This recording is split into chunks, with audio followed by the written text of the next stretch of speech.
1884, the beginning of the end for the Wild West.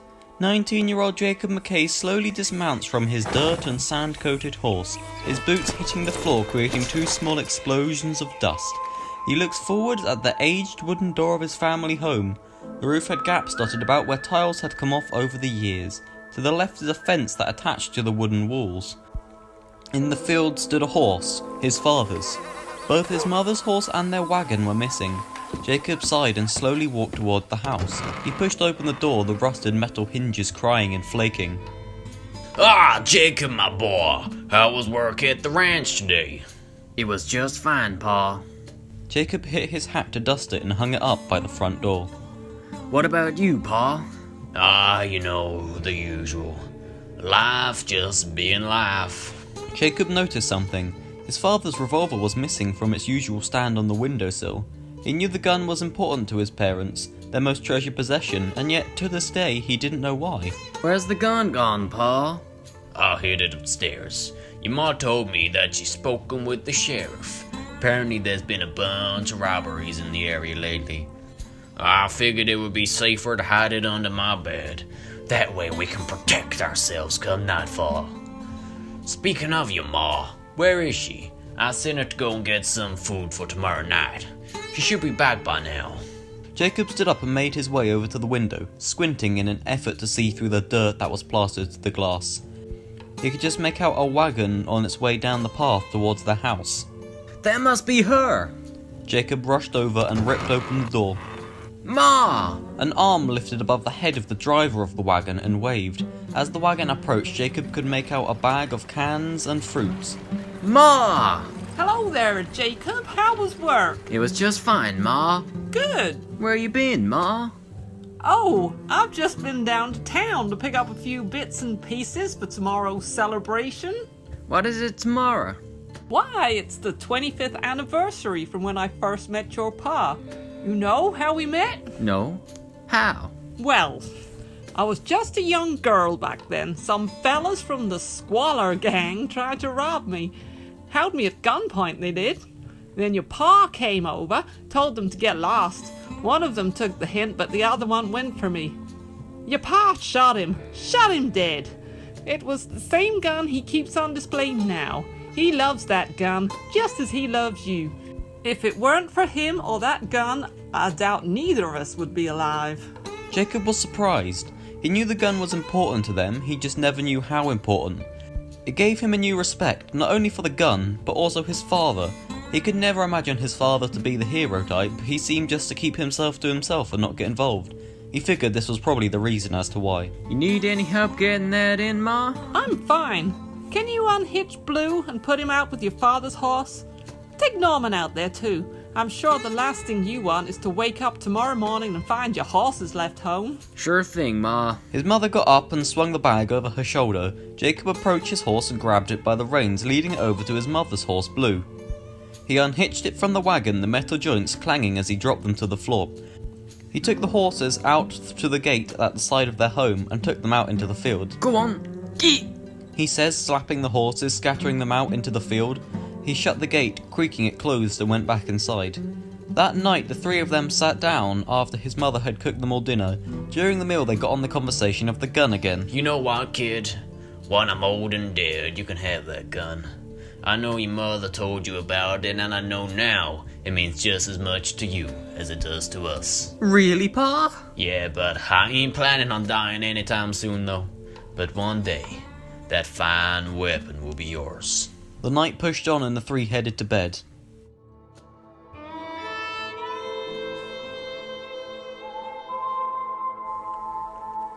The next morning the sun rose, shining a blinding light on Jacob, waking him. He could hear the chirp of birds and he made his way over to the window.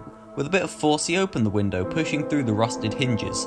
He took a deep breath of the cool morning air, dressed himself wearing a dark and worn vest and a long aged coat, picked up his hat from by the door and pressed it against his head.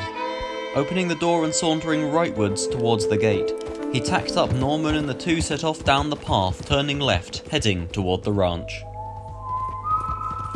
Upon returning home at evening, he noticed the front door was hanging on by only a single hinge. Suspecting the worst, he jumped off his horse and ran toward the house. his coat waving behind him in the wind. While running, he looked to the side to see both his parents' horses lie dead in a pool of blood. Bursting into the house, there were shelves and drawers strewn across the floor. Jacob ran onward, and at the bottom of the stairs, face down, lay the lifeless body of his mother. A bullet hole travelled through the top of her head. Panicked, Jacob pushed further, stumbling up the stairs, and by the doorway of his parents' bedroom lay the corpse of his father, with one bullet hole through the head and another at the torso. Jacob smashed through the bedroom door and quickly ducked down under the bed, pulled out a small chest. He threw it open, only to see nothing. No gun. Where is it? What have you goddamn bastards done? Your hands upon a dead man's gun, and you're looking down the sights. Jacob sprinted out of the house and jumped aboard his horse. Yeah! He yelled. Norman galloped down the path. They drifted around the corner at the end of it, facing right, and sped towards the local town, Redstone. Jacob began to slow as he entered the town. A place not very big, consisting of just a single dirt-pathed street that ran down the centre. Small buildings on either side decorate this path. The first building on the left, a bank. Across the road stood a gunsmith's. Then on either side come some houses, with a general store being the third building on the left. On the right past the houses is a narrow path that leads over to the shepherd's barn. At the very top of the town is a saloon and the sheriff's office. Sheriff! Sheriff! Jacob stopped his horse, rearing. He jumped off and burst open the door to the sheriff's office. There was a clattering from behind a door that was at the side of the indent in the room where the counter is. Jacob could hear muttering from behind it. He gingerly knocked on the glass of the door. Hello? There was silence from behind the door. Whoever it was back there had stopped whatever it was they were doing, and Jacob was weaponless. The only weapon his family ever had was his father's gun. Suddenly the door swung open and a figure stood there. Ah, Jacob McKay. It's been a while, boy. How you been? Well, mister... That is Sheriff, mister, to you. Sorry, sir, Sheriff, sorry. Don't be. I'm only joking with you. What's the matter, Jacob? It's been a while since I've seen you, you know? Just yesterday I was talking to your mother and... I know, she told me. You see, the thing is, she's dead, sir. Oh, well, I am sorry to hear that, boy. What of, if you don't mind me asking? She was murdered, sir. And my pa, It's alright. Take your time. Well, I came home and they'd been shot, sir. They'd been shot, and the horses too in the house. I am sorry to hear that, boy. I am sorry to hear that. Well, can you do anything? I really wish I could, boy. I really wish. I mean it. You see, the problem is I can't, by law. I highly suspect it would have been the Squalor Gang who would have done that. They've been very active in this area recently. They've got their main camp set up on top of Mount Kello. I can't get them myself, and no fool has been brave enough or stupid enough to try. It's a suicide mission. There's a $50,000 bounty set on the leader of that gang, the wretched disgrace that is John Squalor. As I said, I'm sorry, son. Yeah. You know a lot of folks from around here, don't you? Jacob slowly and sadly nodded his head. Well, I'm sure one of them folks will give you a space to sleep and time to rest. Here. The sheriff walked over to his desk and pulled out some money from it. Now don't tell nobody I did this. Take this. It should keep you going for a few days. No, I can't, sir. I can't take money from you. Don't be stupid, boy. It's the government's, not mine. And it's the government that pay you, ain't it? What if someone finds out? Well then, I will likely be out of a job. But your need is worth the risk. Just take it and get yourself a drink and something to eat. Go on, take the money. Well, thank you, sir. That's very kind. Jacob took the money from the hand of the sheriff, tipped his hat and stepped out of the sheriff's office. He turned and slowly walked towards the swing doors of the saloon. He leant against the bar, threw the note on the table and said, Give me a drink. Right away, mister. I think you're in my space. I said, I think you are in my space. You deaf or what? Leave me alone. Leave me alone. What are you gonna do? Tickle me to death? I said, leave me Alone. I ain't going anywhere. All the time, you're in my space. The stranger placed his hands on Jacob's shoulder, about to pull him out of that space. Take your hand off me. The stranger pulled Jacob away and whacked him across the face, knocking his hat to the floor. Jacob lunged forward, but before he could reach the stranger, he hit him again, knocking him back. Jacob spat blood and looked upwards. He lunged forth yet again, but as he was doing so, was cracked over the back of the head with a chair. He collapsed to the floor. Everything began to become dark as the unmistakable sound of a bar fight faded away. He woke the next morning in a cell in the sheriff's office. The sheriff sat, looking at him. Way to go, kid. What happened? You only gonna start a bar fight, ain't ya? The sheriff stood and unlocked the creaking cell door. Jacob went to give the money back out of sheer guilt. Now go on, kid, scram before I change my mind. He quickly made an exit and went to the local general store and bought some provisions for the journey that lay ahead. With the leader of the gang having a $50,000 bounty, he knew he couldn't just walk in and kill him alone. He knew he needed help. When he was younger, he had a friend called Harry Farhope. Farhope's father was a gunsmith. He died of cholera a few years ago. Harry had told Jacob before he moved that he wanted to follow in his father's footsteps, and would do so in a town called Seckburn. Jacob didn't know where Seckburn was. He knew it was about 100 miles east, and that was it. Jacob mounted Norman and set walking east for about 12 hours without break. The sun was beginning to low and cast an orange glow on the environment around him. Jacob decided to call it a day there. He stopped on the bank of the river, which flowed and meandered from east to south. Across the river stood an incredible mountain range wearing a hat of powdered snow. Behind him were meadows and fields blanketed in purple flowers. Jacob dismounted from Norman and pushed his hand into the saddlebag that was on the left and pulled out a sleeping bag. Then he walked around the back of the horse and pulled out a folded tent and some poles from the right. While the sun set, he assembled the tent and started work on a fire. A pile of logs now stood about 8 meters from the tent which faced the river.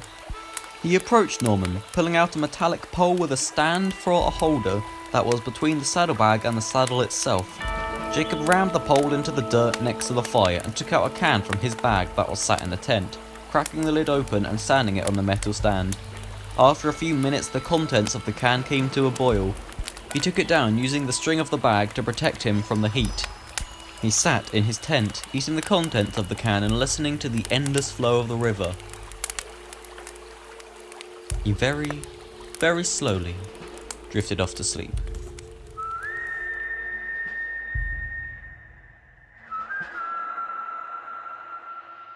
The next morning he awoke in his bedroom at home. He could hear movement. Ma? Ma, no! Jacob left his room and entered the corridor at the top of the stairs. A darkened figure arrived at the top of the stairs and pointed a gun at his father. God damn it! Pa! Figure turned to face Jacob.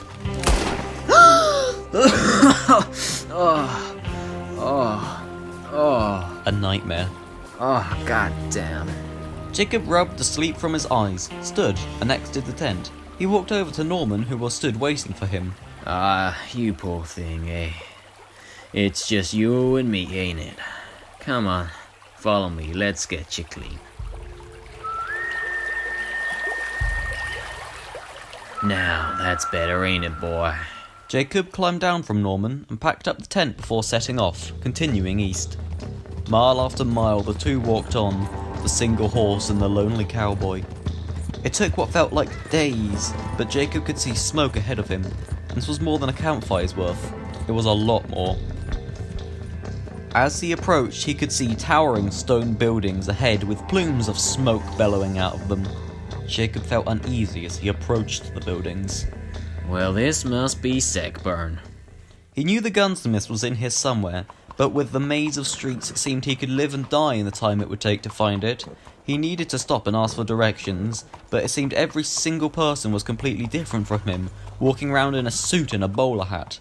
Very large contrast. Excuse me, mister.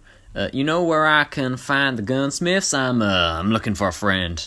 Gunsmiths? What gunsmiths? I believe there should be one run by a Harry. Harry? Harry Farhope, sir.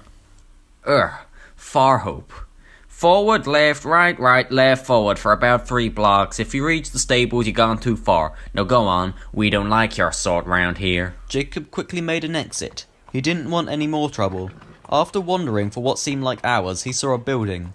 Farhope's Firearms was painted on the sign. This must be the place. Jacob dismounted from Norman. Stay here, boy. Any trouble you call. Understand?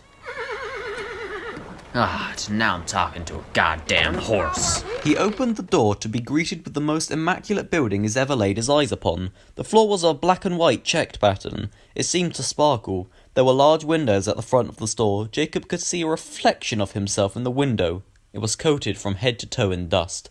As he slowly approached the counter, he left a trail of dust and dirt behind him.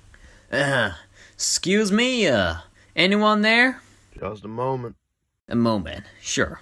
Right, hello there. How can I be of service? Jacob? Is that you? Jacob McKay? Sure is.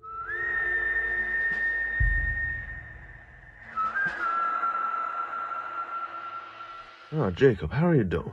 Not great, if I'm telling you the truth. And why's that? It's my mom, Pa. Some bastards robbed him. Killed him while I was at work. Oh, I am sorry, friend. Have you spoken to the police force? Police force? You being serious? I talked to Sheriff Redson, if that's what you mean. I lead a simple country life, remember? I ain't no city slicker like you. Why, yes. You see, the problem is, he says he can't do nothing about it. Says it's out of his jurisdiction or something. I came to you because I want your help. My help? Yeah, your help. You're good with a gun, ain't ya? We're gonna need that. The leader of the gang that did it got a $50,000 bounty on his head. And you want money? Revenge? No, not exactly. As a wise man once said, revenge is a fool's game. He took what was mine and I want it back. That's all. I'm happy to help so long as I get my cut of the money. You can keep the whole damn lot for all I care, but I'm gonna need some guns first. Well, I could lend you a gun if you so wish. Guns. You can lend me guns. We're gonna need lots of them. Just a moment. Let me go grab some from out the back for you. After waiting a few minutes, Harry returned with an armful of firearms. He plonked them onto the table. Well, there you go. Take your pick. What's the biggest and most powerful gun you got? Oh, well, probably this rifle. And you're gonna need a pistol here. And here's a bandolier for the ammo and a holster. Oh, well, thank you, Harry. You got a double holster? Why, yes. Here, I suppose you'll want another pistol then. I do, but not one of yours. Okay. Well, here's the holster. Thank you. The two dressed themselves in the equipment. What in the God? Why are those bastards throwing rocks at the windows? Well, that will be because of you. Somebody must have seen you come in here. Look, I'm gonna go out and try and calm them down. You get out back. Jacob walked back behind the counter and away through the doorway. He whistled, and a few moments later Norman trotted around the corner. Hey there, boy. Harry then came bursting through the door. The mob were yelling and seemed to be storming the store. I think it would be best if we made an exit. I think you're right. You got a horse? Why, yes. Come on, Snowdrop. Snowdrop? A beautiful white horse emerged from around the corner and came to a graceful stop in front of Harry. I'm ever so sorry about this, Snowdrop. We're gonna need to make a sharp exit. Yeah! The two horses galloped away from the town. They kept running until about 5 miles out of the town when they slowed. Now that was invigorating. And slightly terrifying. Yeah. What was all that about, anyway? You. Me? Yes, you. You're not fond of your type round there. My type? Yes, you know. Countryman, untidy man, dirty man. Alright. I get the idea. I guess a working man like myself makes them realize there's more in the world than their sugar-coated privileged upbringings allow them to believe. I didn't have a sugar-coated privileged upbringing. Yeah, I know. Hey, it's starting to get dark. We should find a place to camp up. I'd like a room if that's alright with you. No privilege here, then. I don't mean... I'm just messing with you. There's a town when you turn left just a few miles ahead. There's a saloon there. They have a few rooms we can stay the night. Alright then. Hey, what's with the name anyway? What name? Snowdrop. Doesn't seem like the name of a proper working horse if you ask me. Well, Snowdrop is white, and... no, that's about it, really. After about an hour of riding, the two reached the town. It was very similar to Redstone, but slightly larger. They hitched the horses outside of the saloon and walked up inside and go to the bar. A drink. No, sorry. I think my friend means to say is, can we have a room, please? 2 rooms.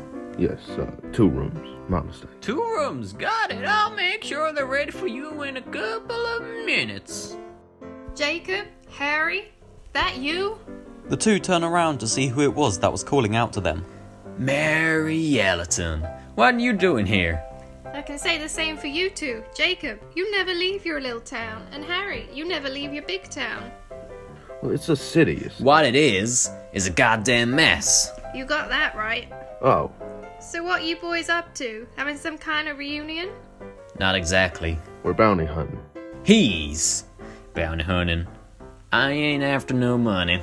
A gang killed both his parents. Look, will you shut up, Harry? Oh, I am sorry to hear that, Jacob. Your parents were good people. Is there anything I can do to help?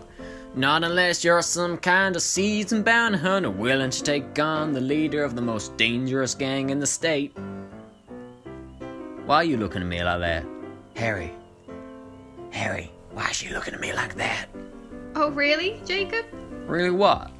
You two, come with me. The two boys gingerly followed Mary up the stairs and into her room that was in the saloon. She pushed open the door and looked back at them. My God.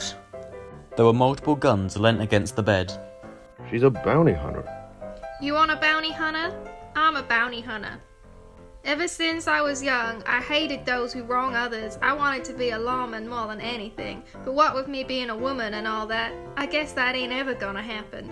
I figured catching them bastard that wrongs others was the closest I can get. And, before either of you ask, yes, I will help you. We'll set off tomorrow morning. Where is it we going? I hear that camp is set up in Mount Kello. What sort of bounty we talking? $50,000. Dead or alive. 50,000. Wow, that's a big one. I better get my cut though. You'll have to fight Harry in that case. Ah, your room's already. You two boys better go get some rest. We've got a long ride ahead of us tomorrow. Why, yes, ma'am. Anything you say, ma'am. Watch it. The two followed her orders and went to bed.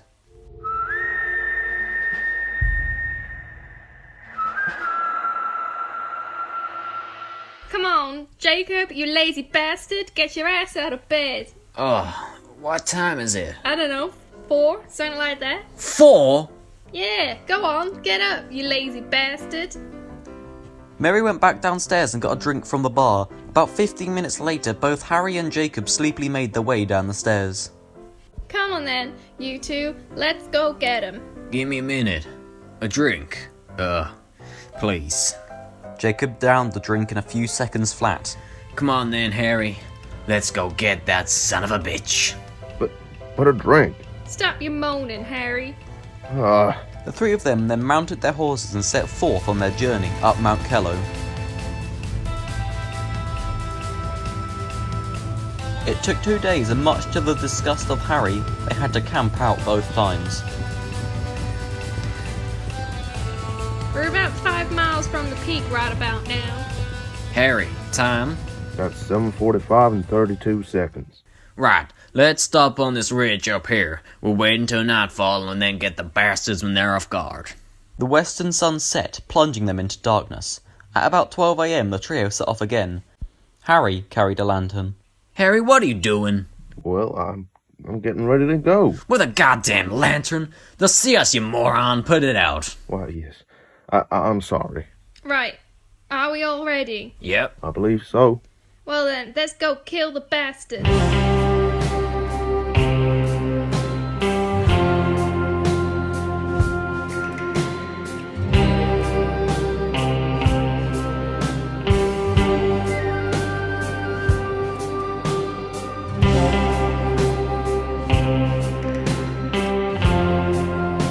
They pushed through the snow and up the mountain.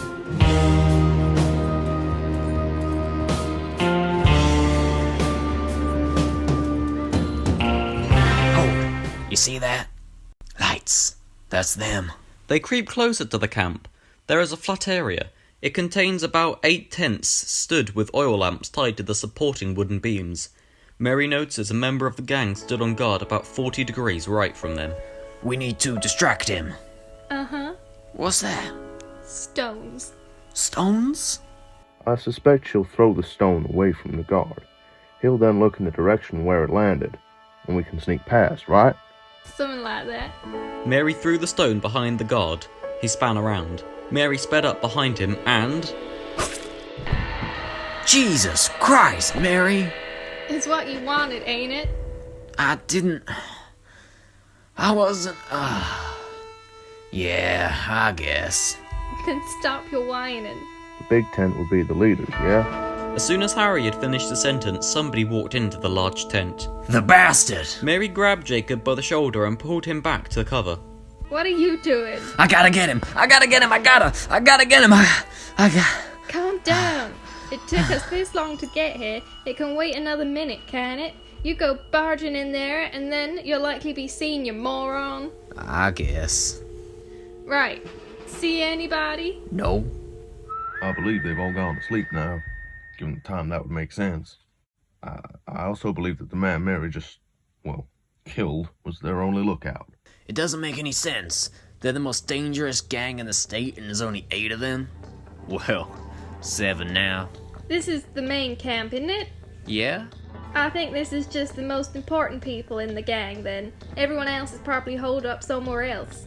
That would make sense. Right then. Let's all go in. I'll take the front. Mary, you go in the middle and watch out for the sides. Harry, you watch our backs. Well, you see, I think it would be better to wait here. I'll keep a watch from here. Not very good with a gun. What are you talking about? I'm not very good with a gun. Listen, you're gonna need to start explaining yourself before I use the gun you so kindly gave me to blow your goddamn head off. I'm fascinated by guns, sure, but I've never actually shot one. And you only just thought to tell us this now? I'm sorry. I think it's best if I just keep watch from here. Well, give me your guns. Why? The guns! Now! Keep your voice down. Slowly, Harry removed the guns from himself and gave them to Jacob and Mary. Looks like it's just me and you going in then. Very slowly and very carefully, the two made their way into the camp. Now, just a quick in and out. Get the leader with a knife and we take his body out and we're gone. Understand? Jacob! Jacob felt a warm splatter of liquid hit him on the back of the neck. Petrified, Jacob turned around and looked down. Mary. Jacob reached down for his gun. He heard a gun cock from behind him, and suddenly a cold metal ring pressed against his blood-coated neck. No, I wouldn't do that if I were you, boy. You killed my ma. You killed my pa. You killed my friend. But not you. Not yet, at least. Why? Yo, Mom, Pa. Who were they? Their names were Anne and Arthur McKay. Oh, the murderer and the whore. Take that back right now! It was no secret what your mama got up to him. Yo, daddy, he killed my brother right in front of me. You were robbing my mama. Well, he was doing more than that, boy. He was getting what we paid for. You animal. I thought it went better to get my revenge. Now you gonna go, or am I gonna have to kill you too? You took something from me. This, you mean? Go on, turn around. That's my pa's gun! That's my gun! Not anymore, it ain't. John spat on the gun. You absolute. Jacob! And you son of a bitch, what have you done to help? You ain't been nothing but trouble. Without me, you wouldn't be here. And Mary would still be alive. Gentlemen, let's not fight. You want the gun back, you can have the gun back. What do you mean? Well, tomorrow me and the boys was gonna rob a bank down in your little hometown. Instead, I figure we fight for it then. A duel? Precisely. Fine. Hell, I ain't got much to lose. Just Just tell me you won't do anything to Harry. I won't do anything to Harry. Well, in that case, I agree. And if I win, I will kill everyone that lives in that god-forsaken town. What? Both Jacob and Harry turned around to leave the camp. They bent down to pick up Mary. What are you doing? Going to bury her. No, you ain't. Leave her.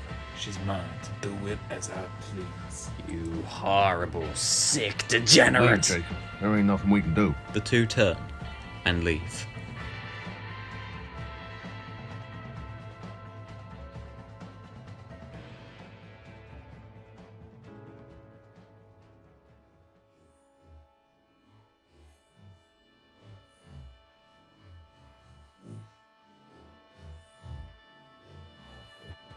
Time. 11:57. That's him. A cloud of dust could be seen rising from behind the buildings. Then, John arrived and got down from his horse, two other members from the gang behind. Why are they here too? Insurance. Insurance? God, look, I know you said you ain't no good at using a gun, but whether I kill this bastard or not, they're gonna start shooting. Be ready. The two stood at opposite ends of the town, facing each other, Jacob's hand waiting for any sign of movement from John. Now what in the hell is going on out here? Your bounty, Sheriff. My God, John Squalor. Make your move, kid. No, please. Ladies first. Very funny, kid.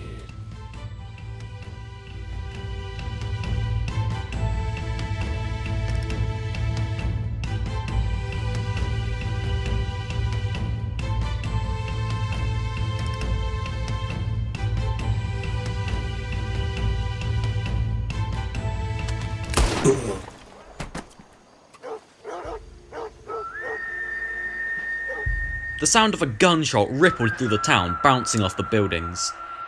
Jacob. Aha, Jacob, you did it. The two other members climbed aboard their horses and rode away. Where are they going? They may be monsters, but they followed the agreed terms of a duel. I need to go and check on that boy. The sheriff and Harry ran over to Jacob, who was now stood, looking down at the body. Jacob. Well, Sheriff, there's your bounty, I think. I shall arrange money to be given you as soon as possible. Don't bother. At least, don't bother getting the money from me anyway. Jacob bent down. He picked up his father's old revolver and walked. He just walked away.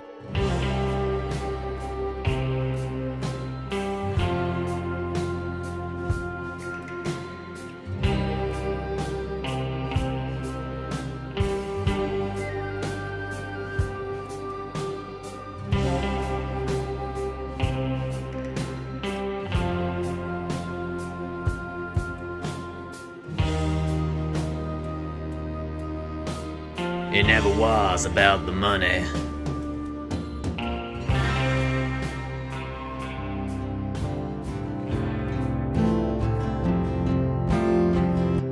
Your hands upon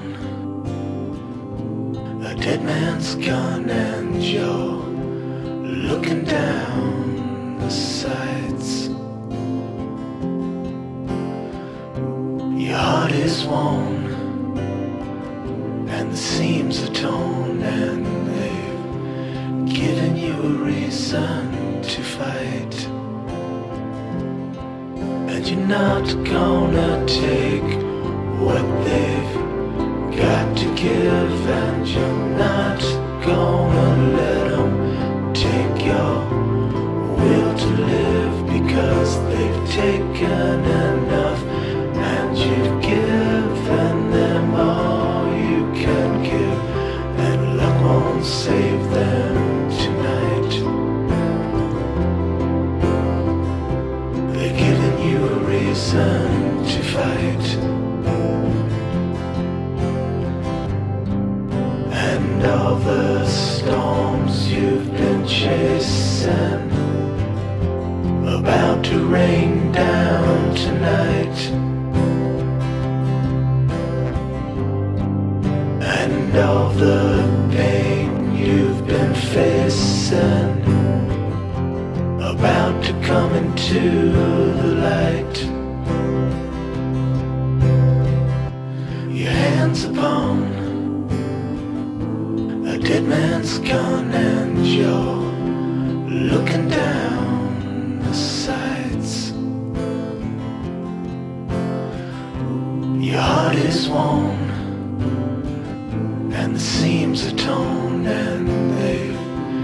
giving you a reason to fight. And you're not gonna take what they've got to give, and you're